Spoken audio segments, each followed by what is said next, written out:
to welcome those to Moorhead Church of Christ Wednesday evening Bible study. We are continuing our study through the book of Job, and we are going to start chapter 38 tonight. Before we do, I'd like to just give a brief summary of what we covered last week in Job 37. In Job 37, it's the last of Elihu's speeches. Elihu continues to explain the greatness and the wonders of God to Job. Elihu does this in an attempt to show Job the error of his ways in questioning God and wanting to debate with God in court concerning the unfairness of his suffering, which God has allowed into his life. With that being said, we will now begin chapter 38. So, Brother Brian, would you read for us, please, verses 1 through 7? Okay. Then the Lord answered Job out of the whirlwind and said, "Who is this that darkens counsel by word without knowledge? Dress for action like a man. I will question you, and you make it known to me. Where were you when I laid the foundation of the earth? Tell me if you have understanding. Who determined its measurement? Surely you know. Or who stretched the line upon it? On what were its bases sunk? Or who laid its cornerstone? When the morning stars sang together, and all the sons of God shouted for joy." All right. So, guess what? Job is about to get his wish, because finally, God is going to talk to Job. God is going to speak to Job as well as for the benefit of his four friends that are there. However, unknown to Job is that it's not going to go exactly the way that he thought it was going to go. God is not going to respond to the questions of Job as he wanted God to do. In God's two speeches that covers chapters 38 through 41, God will not explain to Job why he's suffering. What God will do is communicate to Job through a series of rhetorical questions his sovereignty over the universe. I thought you were gonna. After all this time has passed and seen that Job is a faithful servant of God, why do you think that God will not tell Job why he has allowed him to suffer as a righteous man? Now, this text doesn't tell us, but I want us to give that some thought. Why do you think that God will not tell Job why he has allowed him to suffer as a righteous man? Was it a cruel joke? What are your thoughts? Well, if we look at it, Satan and God had a deal. Right? And Satan, God told him in the beginning, he said, "My servant Job, have thou not considered him the most righteous man on the earth at that time and era?" And stuff. And Satan's like, "Well, you give me some power and take down some of his protection, and I'll show you he will basically quit living for you." And, well, that happens, and it goes on for a while. And Job loses his children, he loses his house, his cattle, all that stuff. He loses a bunch of stuff. So, and then Satan comes back to meet with God again, and God's like, "Well, do you not consider my servant still a righteous servant?" He's like, "Yeah, but let me touch his flesh." Right. And, that's when the boils and stuff come. So, this is Don't forget about his wife. Yeah, Cursed God and died. But, I believe God let this created this to let it happen for us these days, to learn in our trials and our temptations and bad things happening to us that we can come out on top, eventually, and understand. So as we're thinking about that, we want to think about, why don't you think, Job, or God's like, "Okay, time out, everybody. Okay, Job, here's the why, I allowed you to suffer." So why do you think that that God didn't tell him. We're gonna read through the chapters, and that's never going to come out. So we're just going to say that up front. Why do you think? God was testing him to see how much strength that he had. Okay, I think this is really the essence of it is that, of course, God thinks highly of Job, and of course, you know, God essentially provides all the necessary information that man needs in order to be righteous and go to heaven. But, you know, God acts according to his purpose.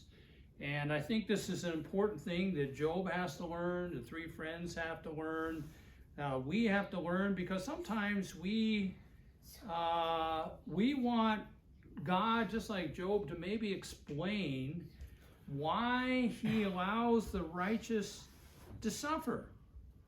And what we need to remember is that God does not answer to man. Man, however, answers to his creator, who is God. Man is accountable to God as his creation. God has not wronged Job in any way. Job doesn't really necessarily agree with that because he thinks he's being treated unfairly.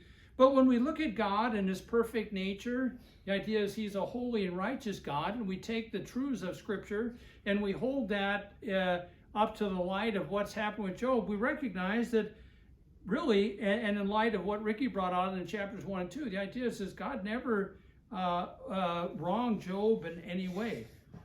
In fact, what Job's chapter 1 and 2 reflect is that God thinks very highly of Job. In other words, when he's having this conversation with the devil, this is really his go-to pick. It seems to be that he is the best candidate to prove his point, that he's a righteous man and he would never do that. So, since God will not answer Job's questions about why he has allowed him to suffer, what does this necessitate in Job's life? Well, Deuteronomy 29:29 says the secret things belong to God. Right. And the things that are revealed belong to us. Okay. God's thoughts are not our thoughts, and his Okay. ways are not our ways. Psalms 3:5-6. Okay. And stuff. So, no, Proverbs 3:5-6. You know, we've got to understand there's a lot of things that happen in this life that we don't Okay. understand. Bad things, but we know that God's going to, you know, So- I, the Lord, will make it happen when I may see fit Right. to make it happen. So what is that? If God allows the righteous to suffer and we're the righteous, and God's not necessarily going to tell us why specifically we are going through this particular suffering or that trial or that hardship, what does that necessitate for us? Learning. Well, certainly learning, right? Growth. It's certainly growth. Yeah. Okay. How about this? That we have complete trust in God, that whatever he's allowing into our life, he sees a bigger picture.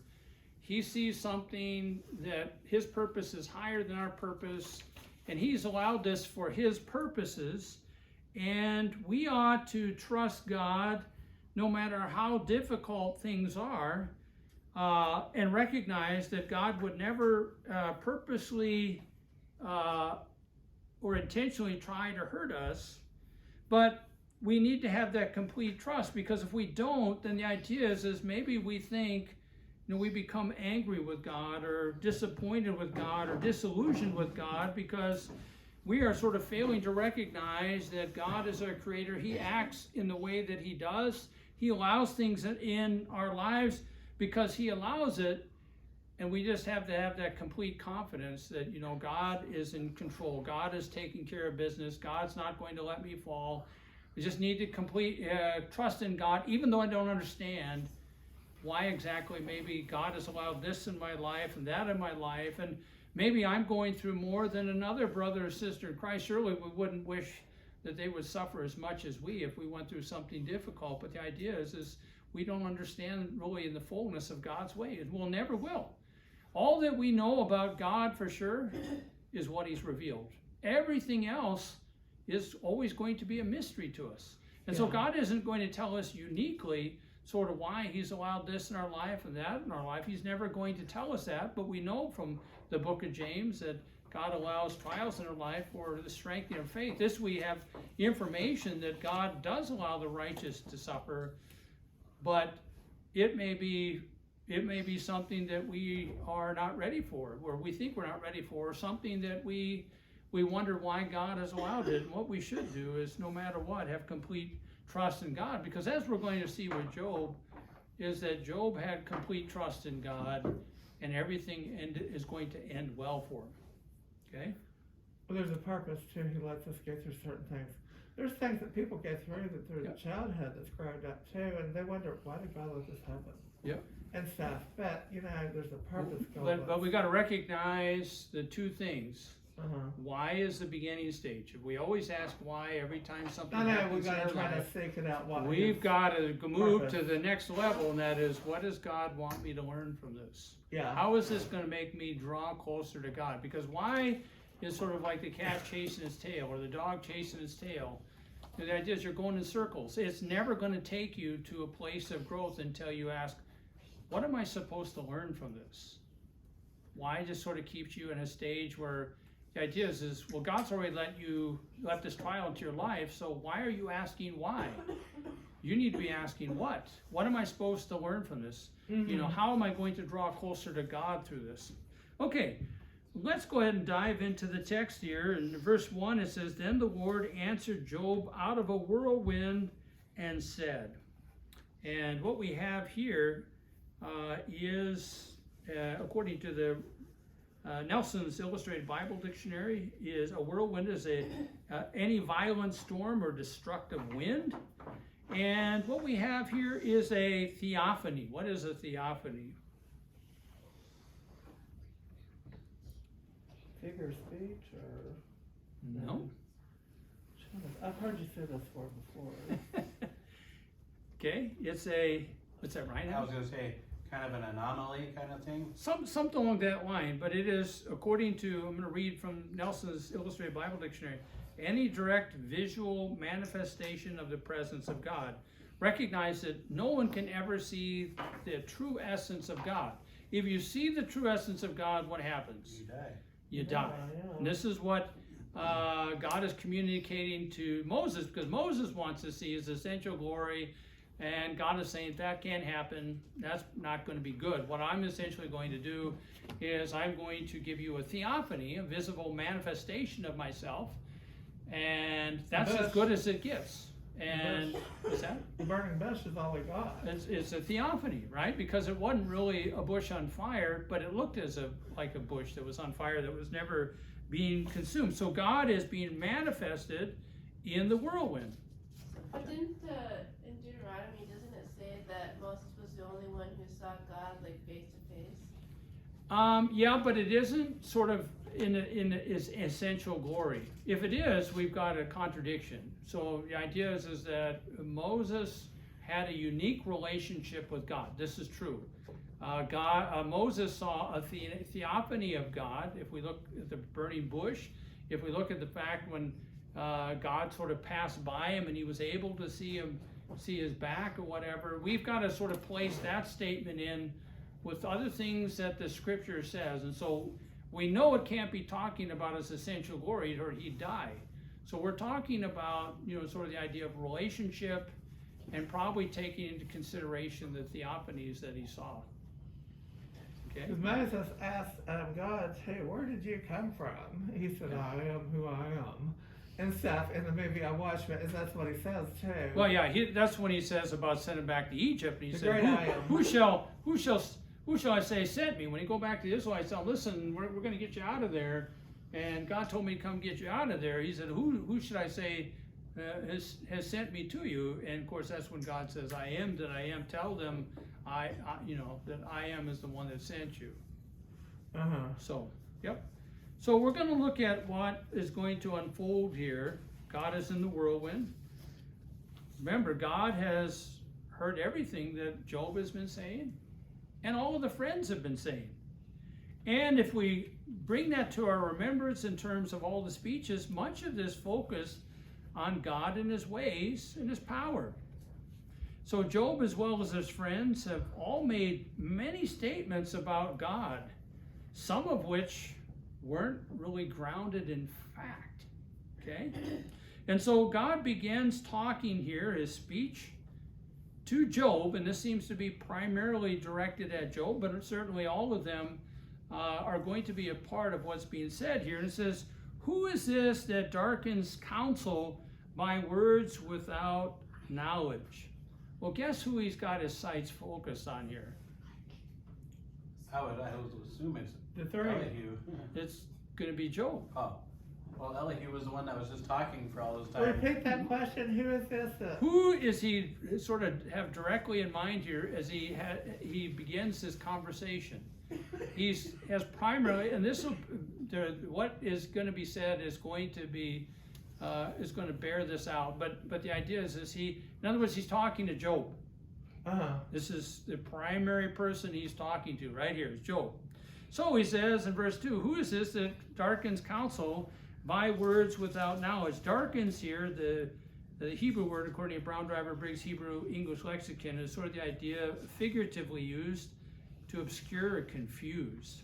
And what's going to happen here is this is a rhetorical question. Remember that this is sort of a literary device. A rhetorical question is a question that's asked, but the answer is fully understood, but it's really done for the benefit of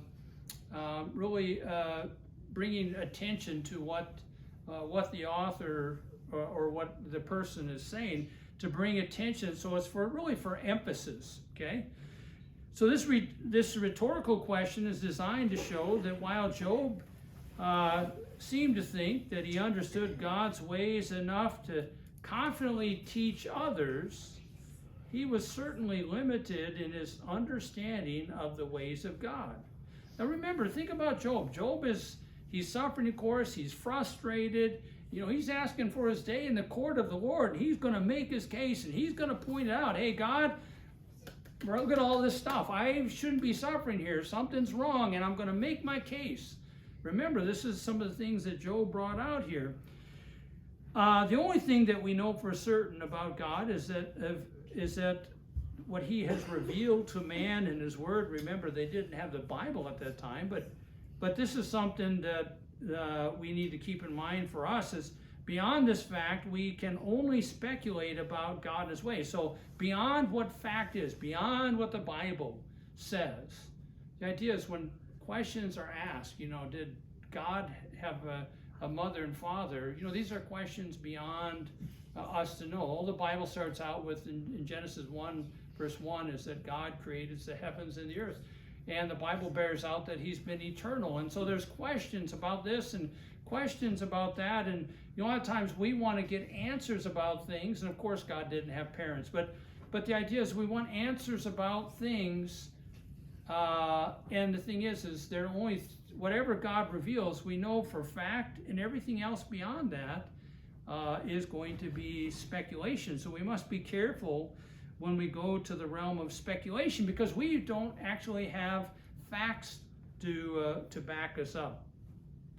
So we should tread lightly on speculation. The challenge that God gives Job in all of the rhetorical questions he poses Job is designed to show how little Job knows in relation to God and his ways. Now that may sound insulting, but it's true. In other words, we think we know a great deal about God and his word, and we do. But you know what? The fact of the matter is there's a lot of things about God that we will never know. There's a lot of things because it's not important for us in terms of what God has revealed to us in order to have a relationship with him, to have our sins forgiven, to walk in righteousness and go to heaven. There's a ton of information probably, but that we'll never have access to, because God knows so much more and has so much more about him that has not been revealed. And so the idea is that we got to remember that man is a finite creature. That's part of the problem. Finite is the idea of limited. We're limited in our knowledge and understanding of God and the work of his hands, while God is infinite, which is that he's limitless in knowledge and understanding. And sometimes we think, wouldn't it be nice to have God tell us so much more about himself? Maybe that would be like trying to take James to NASA and let the scientists talk to him about how the rocket does everything it does on the way to going into orbit. The idea is James, you lost James probably at the early stage. He wouldn't be able to learn. He wouldn't be able to comprehend all of those things. They're so far beyond him, he would probably only get some of the basic things. God, we don't have the capacity to take in all the things that God knows. And so we've got to recognize that as God's creation. And that's perfectly acceptable. That's the way that God made us. Okay? Verse 3, God says to Job, gird up your loins like a man, and I will ask you, and you instruct me. So to gird up one's loins is the idea of preparing oneself for action. And sort of now, the tables are turned, if you will. Remember, Job was asking for his day in court with God. Well, now it's sort of like, Job, stand up straight. Get ready. Because we're going to have a chat. I'm going to lay some things on you, and I want you to give me some answers. Okay? So the rhetorical questions of God here really aren't to sort of the idea of to be mean-spirited or cruel to Job, but really to expose that while Job may have thought he'd known a great deal about God, Job's ignorance of the things of God will humble him and get him to recognize that God is above everything, and that Job needs to sort of recognize that God has a higher purpose, he has higher ways, he has a knowledge beyond Job's, and he needs to sort of learn his place with God. So only Job is on trial now in chapter 38 and not God. So we can sort of picture the situation, if you will, here, and sort of picture God saying, all right, Job, since you think you really know what you're talking about in regard to me and my ways, let's see how well you do. I've got some questions for you.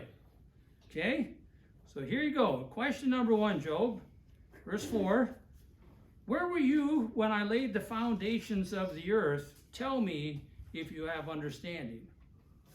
So God is essentially saying to Job, okay, hotshot, since you're so confident in all of the things that you know about me, and you can sort of explain things to me and make your case before me, you're so confident in those things, your knowledge of me and my ways, answer this question. And when we look at in the verse there, the foundations there is talking about, according to Brown Driver Briggs Hebrew Lexicon, talking about sort of the establishment of the earth. And here God talks about himself as a master architect constructing a building.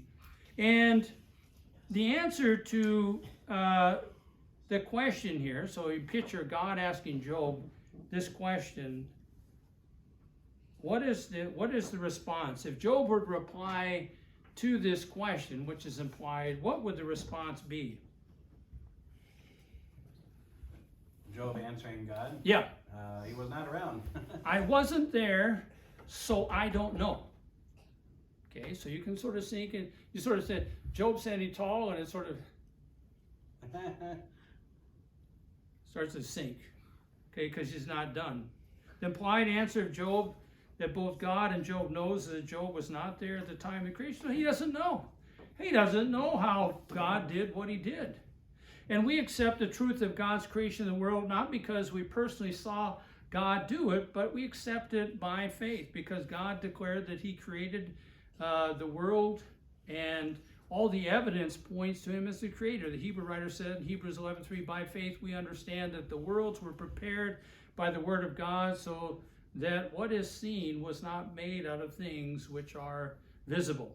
So picture with me, because I kind of got a chuckle out of this study as I was studying. Picture with me, and I know this isn't really all there, but God is in the whirlwind, so we're not really seeing, but he's in the whirlwind. Picture of yourself sort of angels in heaven there, and there's a scoreboard. It says God, it says Job on this side, and it says God on this side. Okay, guys? Update the scoreboard. Job 0, God 1. Let's go on to the next question, Job, since you weren't able to get that one out. Question number 2, verse 5. Who set its measurements? You're talking about the earth. When God created the earth. Who set its measurements, since you know? Or who stretched out the line on it in terms of its measurement. And the unstated assumed answer is, I wasn't there, so I don't know. Job sinks a little bit more. Okay, guys, scoreboard. Job 0, God 2. Let's go on to verse 6. Third question. Job, on what were its bases sunk? He's talking about the earth. Or who laid its cornerstone? The bases here, according to Brown Driver Briggs Hebrew English Lexicon, is talking about the pedestals of the earth on which its pillars were placed.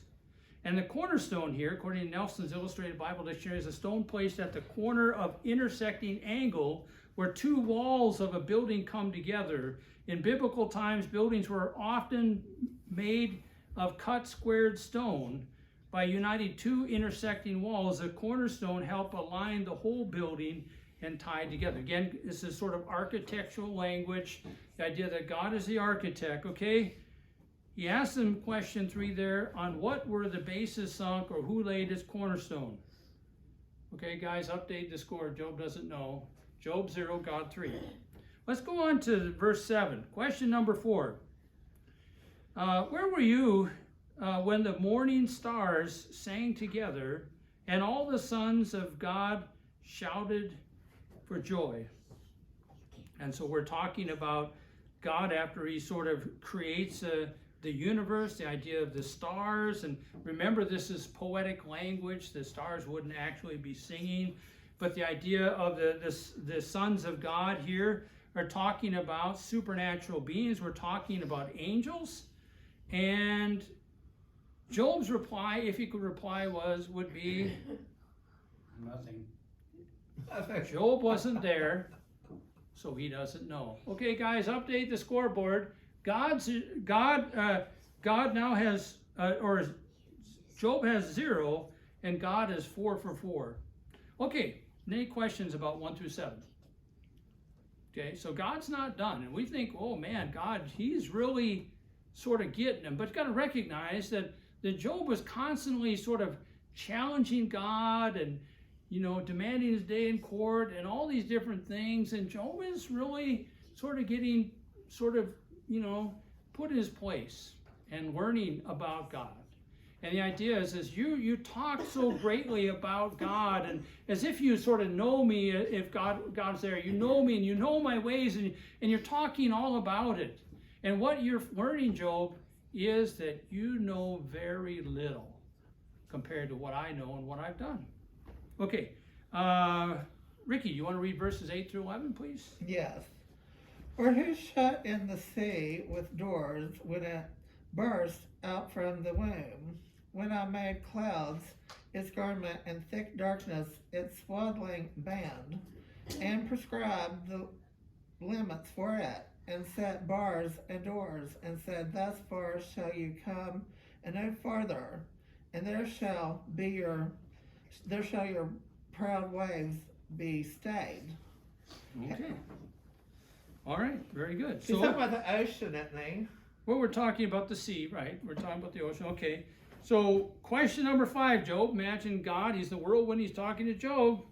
Where were you, verse 8, or who enclosed the sea with the doors when bursting forth it went out from the womb? Anybody have any idea? Now, this is poetic language, so we got to be careful about taking everything literal here, but you got any kind of idea of what he's trying to say here?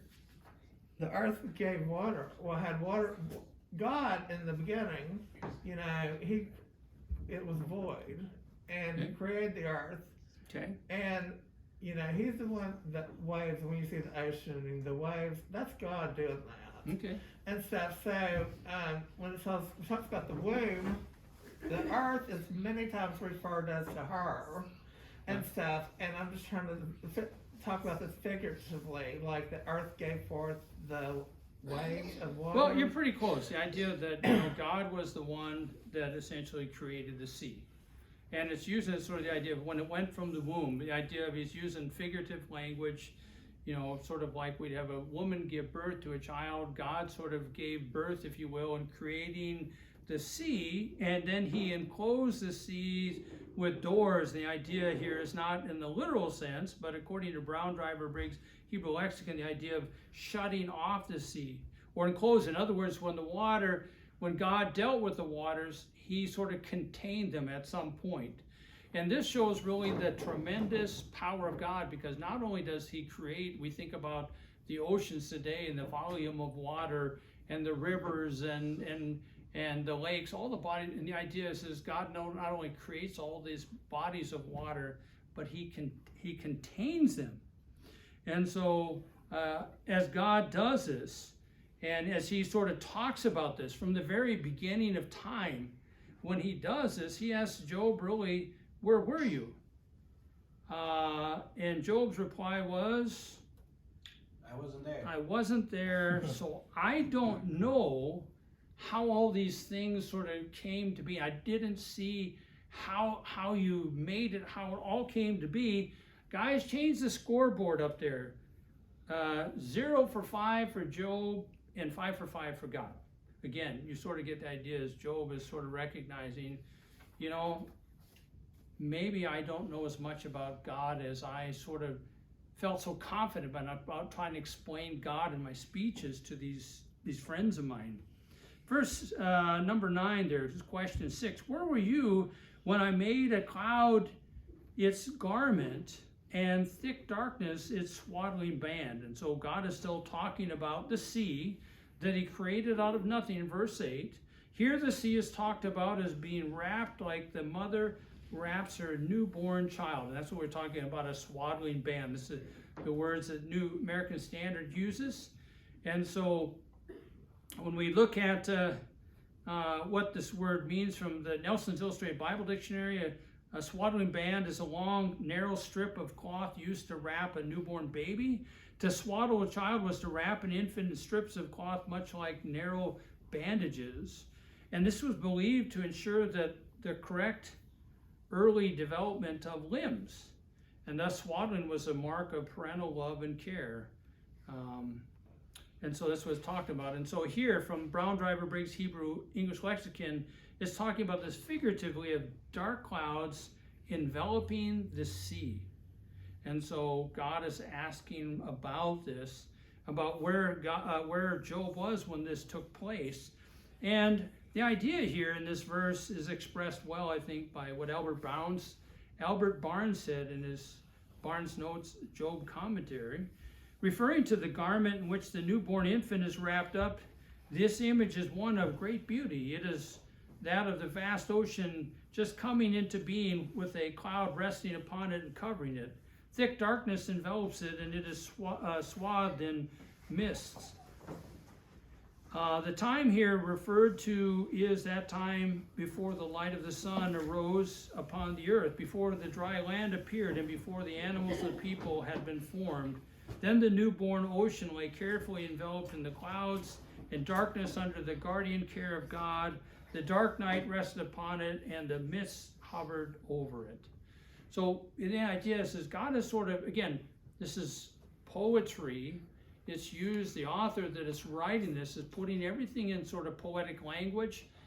Job would have understood this very well. The friends of Job, they would have heard this very well, but this was sort of the direct audience is sort of this more ancient people. For us as modern people, when we hear about a swaddling band, we're trying to figure out what's going on because it's not terminology that we would use. And so this is the benefit of Bible dictionaries and things like that, so we can have a fuller understanding of what's being said. In verse 10, God continues. He says, and I placed boundaries on it, and I set a bolt and doors. And again, we're looking at the fact that not only did God create the sea out of nothing, but after he created it, he had the knowledge and the power essentially to contain the seas. And all one has to do is go out to an ocean sometime and just sort of look across as far as you can see, and you can't see across the ocean. And what you see is the idea is that the idea that the ocean is vast, and yet God in his wisdom and power can contain this vast body of water. Okay? So Job is not going to be able to answer this. He's not able to answer any of these questions in terms of the ocean here. So the scoreboard is now Job 0-6, God 6-6. Because God can explain it all. He is the creator. Verse 11. God continues, and I said, thus far you shall come, but no further, and here shall your proud waves stop. And this is again the idea of God establishing boundaries for the sea. Any questions about verses 8 through 11? Okay, if not, we'll give Jenna a chance to read the next one. If you want to read 12 through 15, please. Have you ever in your life commanded the morning and caused the dawn to know its place, that it might take hold of the ends of the earth and the wicked be shaken out of it? It is changed like clay under the seal, and they stand forth like a vessel. And from the wicked their light is withheld, and the uplifted arm is broken. Okay, very good. God is now going to test the knowledge of Job about some other things that God has full knowledge of, and Job is going to come up short. Question number 7, Job, have you ever in your life commanded the morning and caused the dawn to know its place? And I liked how the New International Version read here. It says, have you ever given orders to the morning or shown the dawn its place? And the question really is, Job, have you ever commanded the sun to rise and show it where it's to be? And the answer is, Job, It wasn't there. Wasn't there, so I don't know. Okay. Verse 13, God says that it might take hold of the ends of the earth and the wicked be shaken out of it. So we're talking about the sun. Okay, so the idea, imagine the sun coming up in the horizon, and what happens is you have all of this light immediately spreading out far and wide, as far as it can go. And as the sun comes up, it spreads out even more so. So we're talking about the dawning of the sun. And the last phrase there, it says, and the wicked be shaken out of it. And the word shaken here in the Hebrew, according to Brown Driver Briggs Hebrew English Lexicon, means to seize the corners of the earth, that wicked men may be shaken out of it. And so it's a matter of trying to understand what's being said here. The idea is the wicked people are still going to be on the earth. Wicked people are still doing wicked things. But I liked how Wayne Jackson explained it in his book about the book of Job. And he says, quote, here, or he, that is God, declared that as the day breaks all around the earth, the wicked are shaken out from their places of concealment. And so the idea that the light is going on, and the idea is sort of the wicked sort of prosper at night under the cover of darkness, and they're able to do everything, but when the sun comes up, the idea of it is sort of, it brings light. You've heard that expression in this book before, I think, well, way back, about how, the nighttime is for the wicked. Yeah. And stuff. That isn't true universally, but ideas we think about sort of like people that are thieves and things like that, and other kind of wickedness. The idea is it seems like a lot of that activity goes on at night, and that's really what's in mind here. It's sort of representative of the wicked, and the idea that when the sun comes up, the idea is that there's really nowhere to hide. It's all going to sort of be exposed. And so those who would do those things at night, the criminal activity, aren't going to be able to do that because now the light of the sun is up. Okay? Wayne Jackson sort of referred to this verse in John 3:19, and it probably will kind of goes along with this. In John 3:19, it's Jesus talking, and he says, and this is the judgment, that the light has come into the world, and men loved the darkness rather than the light, for their deeds were evil. That's after John 3:16, because it says, whoever believes in Jesus shall not perish but have everlasting life. But Baptists go by that, but if you go on down, their deeds were evil, and they could not come to the light. Right. It's that common sense. Right. So when we look at this question number 7 here, verses 13 and 14, when we get to the end of it, and the idea, we take in the picture of the idea of God asking Job, has he ever sort of ordered the sun to come up and showed his place, and Job essentially says, no, I've never done that. Okay? Job 0 and 7, God 7 and 7. Okay, verse 14. God says to Job, "It is changed like clay under the seal, and they stand forth like a garment." So we're still talking about the sun. This is what makes this really tricky, is context helps us to sort of, you make the right interpretation of this. A seal, so we need to understand what a seal is, and I want to give you this definition from Nelson's Illustrated Bible Dictionary. A seal is a device such as a signet ring or a cylinder. So imagine the idea that you would have a scroll, you would drip some wax on it or put some clay on it, and then you would have a ring or some device, a stamping device around on a necklace around your neck, and you would superimpose that on that document. Then that would dry, and essentially you gave it to a courier. The person that got it would know that no one else has seen this other than the one that wrote it. And if the seal was broken, he essentially would know that the courier opened it, would have gained what was written in there. And so the idea of a seal is something that is embossed. It has something that leaves a mark on there. Okay, that's what we're talking about here. A mark, what do you mean? So like if we're talking about wax and we have something like a stamper, if you will, a stamp, like if we have the letter A embossed in there and we pushed it in there, we pulled off, we'd have A stamped in there. Okay, a seal was some kind of information about the owner, some kind of special raised feature or signature that he would use. In other words, we would sign documents or we would put some kind of label on it or whatever. Well, this is how they sort of seal documents to make sure they were not opened or read other than to the intended person that the courier was supposed to take it to. Okay? So in verse 14, God seems to be elaborating on the sun rising. And the phrase, "it is changed like clay under the seal." The clay represents the darkened earth. The seal represents the sun. When the sun rises, the illuminated earth is like a seal pressed into the clay with its colors and sort of light effects across as far as the sun shines. In other words, it illuminates all of these places. Okay. The light of the wicked is the moonlight, and they love the cover of darkness to do their evil deeds. So when we look at that second part of that phrase there, and the uplifted, let me see here.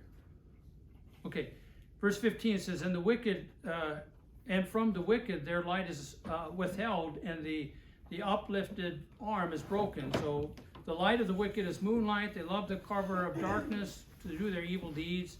And the phrase, "and the uplifted arm is broken," I like what Jameson Fawcett Brown commentary said here. It says, quote, "The arm uplifted for murder or other crimes is broken. It falls down suddenly, powerless through their fear of light," unquote. And so this is what this is believed. The idea is the power of the wickedness is broken by the power of the sun. Okay? Any questions about that? Let's try to get 16 through 18 done. And that's probably about where we're going to be tonight. Ryan, do you want to read verses 16 through 18? Have you entered into the springs of the sea, or have you walked in the recesses of the deep? Have the gates of death been revealed to you, or have you seen the gates of deep darkness? Have you understood the expanse of the earth? Tell me if you know all this. Okay. So God continues to pepper Job with questions, questioning really his experience and his knowledge. And questions 7 and 8 here in verse 16, "Have you entered into the springs of the sea, or have you walked in the recesses of the deep?" The implied answer is no. Nope. Job has never observed springs of fresh water gushing from the ocean floor, and he's never walked through the canyons of the sea floor. Job 0:9, God 9 and 9. Okay? But before we leave this verse here, this is a good verse here, verse 16, for Christian apologetics. Let's see if you guys can pull out how this might be able to use for Christian apologetics.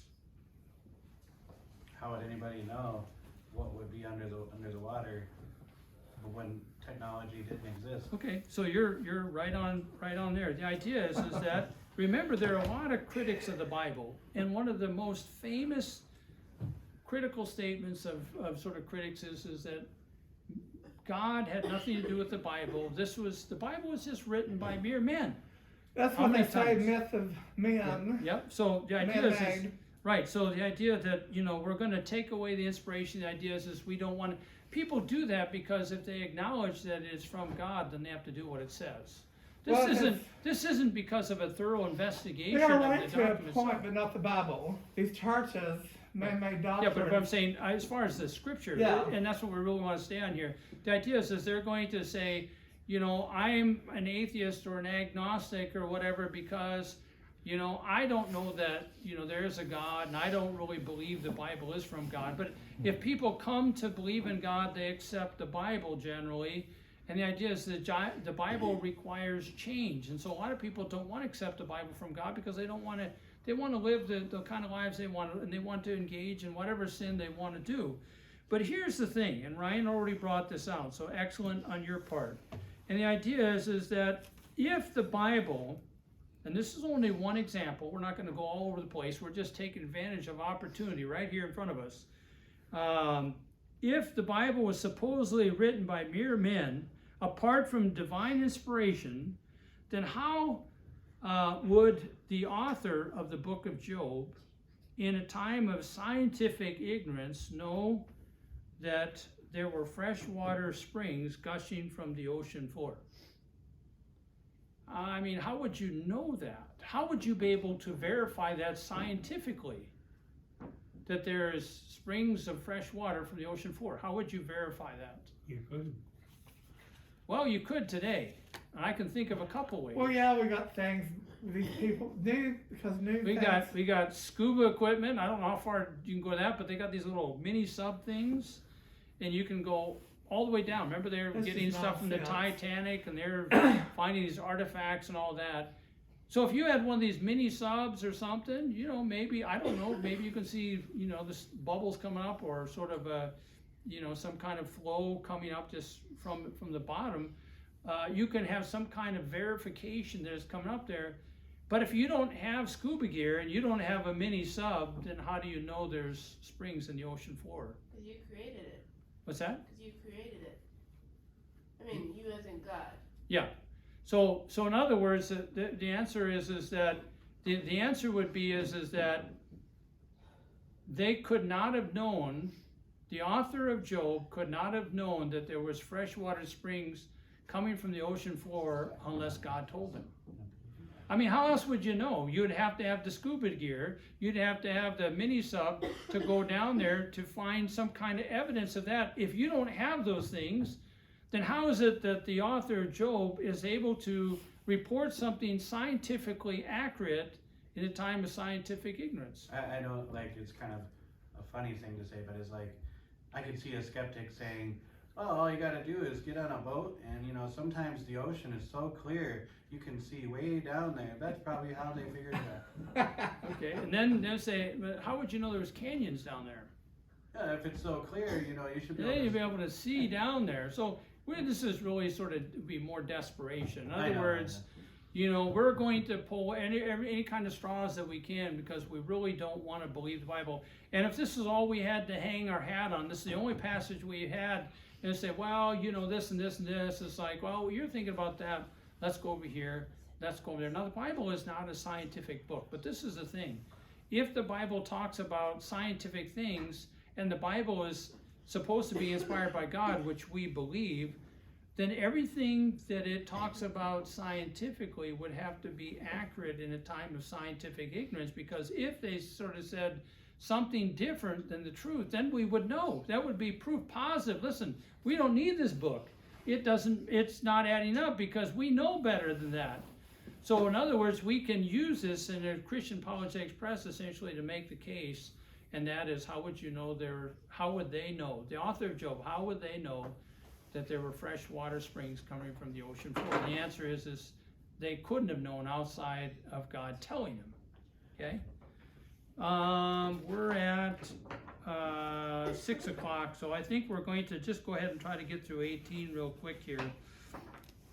So verse 16, have you entered into the springs of the sea, or have you walked the recess of the deep? Of course, the answer for Job is no.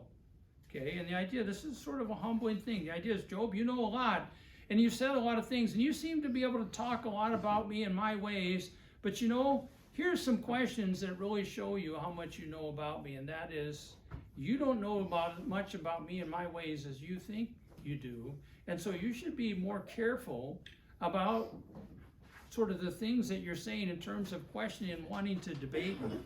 Verse 17, God asked Job, have the gates of death been revealed to you, or have you seen the gates of deep darkness? Now this is talking about after the grave and Sheol, and the gates are used figuratively here about sort of the entrance of this place of the afterlife.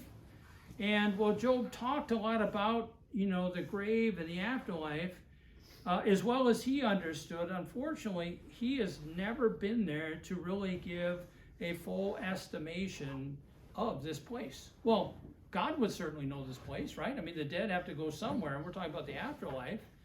Okay, God would know full well about that, and yet Job only has partial information. And again, the idea is Job sinks down a little bit more. He recognizes, you know what, I might have sort of been too aggressive and too confident in what I thought I knew about God, and every time God poses a question, Job gets a little shorter, because essentially this is very humbling, and it really, in a way, not to crush his spirit, but to really get Job to know his place.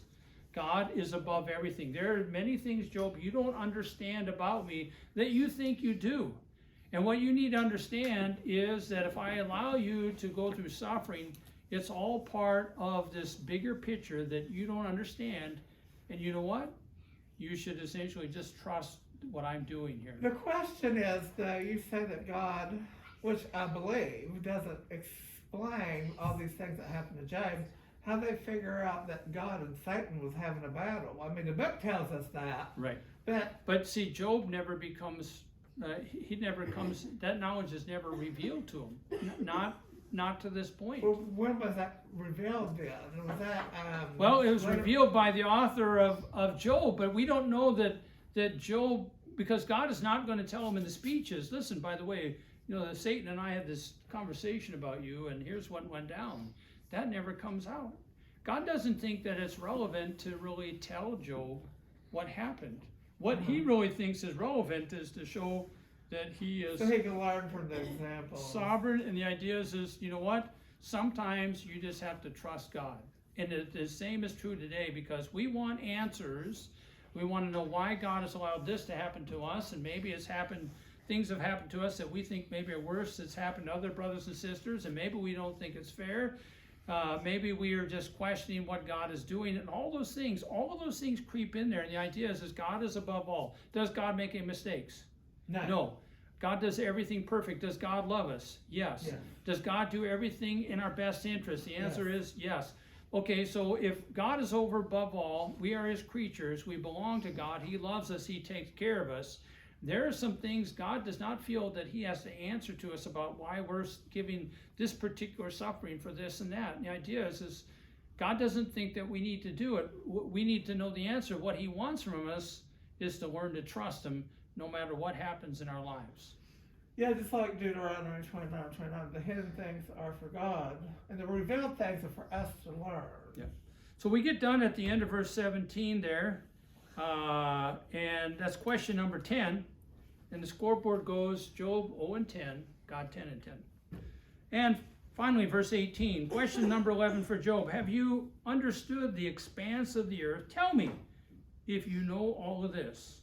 And so the expanse here, according to Brown Driver Briggs Hebrew English Lexicon, is talking about the broad expanse of the earth. It's a large open area or a large amount of area. And the question being asked of Job is, Job, do you understand the dimensions of the earth as to how big it is? And the answer is No. No, I wasn't there. I don't know that either. So God says this, and we're coming to the end of verse 18 in the phrase, tell me if you know all this. And so we think, in Job, all your speeches, you were talking about this knowledge that you have about me and my ways, and the fact that you can't answer questions that I know all the answers to shows you that you don't know as much as you think that you know in comparison to me. Guys, change the scoreboard. Job 0 and 11, God 11 for 11. So, You gonna do that until we end the book now? am I going to do that every You time? gonna be able to keep score of that gap? I'm keeping score. Because to me, I know there's a lesson being taught to Job. Uh-huh. But I think when I look at this, the idea is that it almost sort of tickled my funny bone sort of thinking about that. In other words, God is not doing this Job to be mean to him, but to get him to recognize his sovereignty, and sort of the idea is, Job, you know what? You don't know all that you think you know, but I know everything. And you know what? I'm in control here. Everything's going to be okay. Don't worry about it. Yeah. And that's a hard place to be, because when we say trust God, that sounds good, and we said, yeah, we should do that, but are we really committed to that end? Anyway, I want to thank those who joined us via video here for YouTube. God bless you. Lord willing, we'll pick up here in chapter 38 next Wednesday.